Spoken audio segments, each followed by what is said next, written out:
नमस्ते दोस्तों, हिंदी कक्षा में आपका स्वागत है। इस वीडियो में आप स्थायी भाव की परिभाषा उदाहरण सहित सीखेंगे और रस और उसके स्थायी भाव भी सीखेंगे। तो आइए शुरू करते हैं। सबसे पहले स्थायी भाव की परिभाषा पढ़ेंगे हम और उसके बाद उदाहरण देखेंगे। स्थायी भाव क्या है? रस के अंगों में से पहला अंग स्थायी भाव। परिभाषा उसकी सहृदय व्यक्ति। ठीक है, सहृदय व्यक्ति के बारे में हमने पिछले वीडियो में पढ़ा है। अभी इसको आपको समझ में आ गया होगा। अभी इसकी परिभाषा पढ़ेंगे तो उसको आपको समझ में अच्छे से आ जाएगा। सहृदय व्यक्ति में जो भाव, कौन से भाव? काव्य के आनंद को ग्रहण करने की क्षमता। ठीक है, तो सहृदय व्यक्ति में जो भाव जन्मजात होते हैं और सदा बने रहते हैं उन्हें स्थायी भाव कहा जाता है। जैसे प्रेम, क्रोध, शोक, हास आदि। स्थायी भाव सहृदय व्यक्ति में सुषुप्त अवस्था में होते हैं, यानी छुपे हुए होते हैं, कम होते हैं, जो कारणों और परिस्थितियों के प्रभाव से जागृत होते हैं। ठीक है, जैसे एक शांत व्यक्ति है। अब शांत व्यक्ति में समझ में नहीं आएगा कि प्रेम है उसके अंदर या शोक है, क्रोध है, क्या है, लेकिन वो जब ऐसी परिस्थितियां कोई कारण बन जाता है तो फिर वो अंदर से जो भाव रहते हैं उसके वो बाहर आते हैं, तब दिखाई देते हैं। जैसे आपको एक उदाहरण देते हैं हम। जैसे कभी कभी क्या देखते हैं हम कि कोई व्यक्ति आनंद में डूबा हुआ कोई गाना गा रहा है, तभी कोई उसके पैर पर गलती से अपना जूता रख देता है। उस व्यक्ति को भाव में परिवर्तन होता है। ठीक है ना, क्योंकि वो पहले गाना गा रहा था और अचानक से किसी ने आके उसके पैर पे जूते रख दिया। अब उसके जो भाव थे उसमें परिवर्तन हो गया और वो क्रोधित हो जाता है।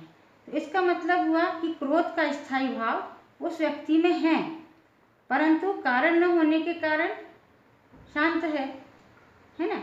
जैसे ही कारण और परिस्थितियां बनी वो स्थायी भाव जाकर सामने आ गया। ठीक है ना। तो सहृदय व्यक्ति में जो भाव जन्मजात होते हैं और सदा बने रहते हैं उन्हें स्थायी भाव कहा जाता है। और प्रेम, क्रोध, शोक, हास स्थायी भाव सहृदय व्यक्ति में सुषुप्त अवस्था में होते हैं, जो कारणों और परिस्थितियों के प्रभाव से जागृत होते हैं। समझ में आ गया होगा आपको।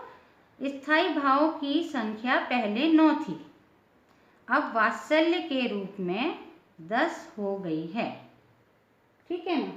तो हम ये रस और उसके स्थायी भाव पढ़ेंगे और सीखेंगे। तो पहला रस क्या है? श्रृंगार। श्रृंगार रस। इसका स्थायी भाव क्या है? रति। दूसरा है अद्भुत।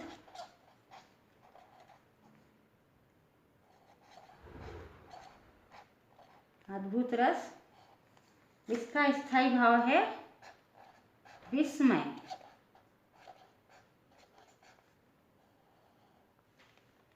तीसरा है हास्य।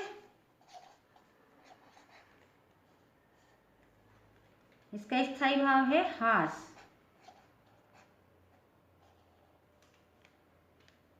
करुण, करुण रस। इसका स्थायी भाव है शोक।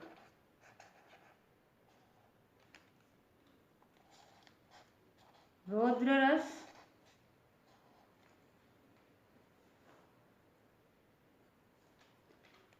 इसका स्थायी भाव है क्रोध।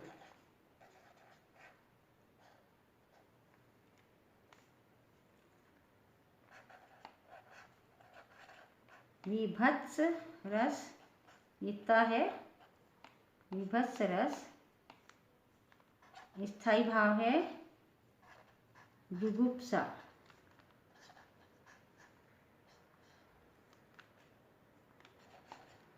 भयानक रस। इसका स्थायी भाव है भय। शांत रस। इसका स्थायी भाव है शांत का निर्वेद।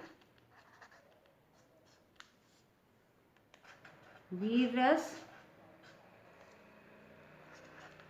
इसका स्थायी भाव है उत्साह। और 10वां जो है वात्सल्य के रूप में है, तो वात्सल्य है, वात्सल्य का स्थायी भाव भी वात्सल्य ही होगा।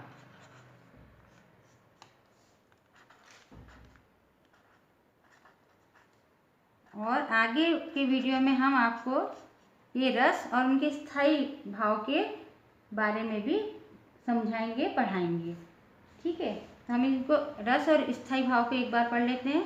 श्रृंगार, अद्भुत, हास्य, करुण, रौद्र, बीभत्स, भयानक, शांत, वीर, वात्सल्य, ये रस हैं।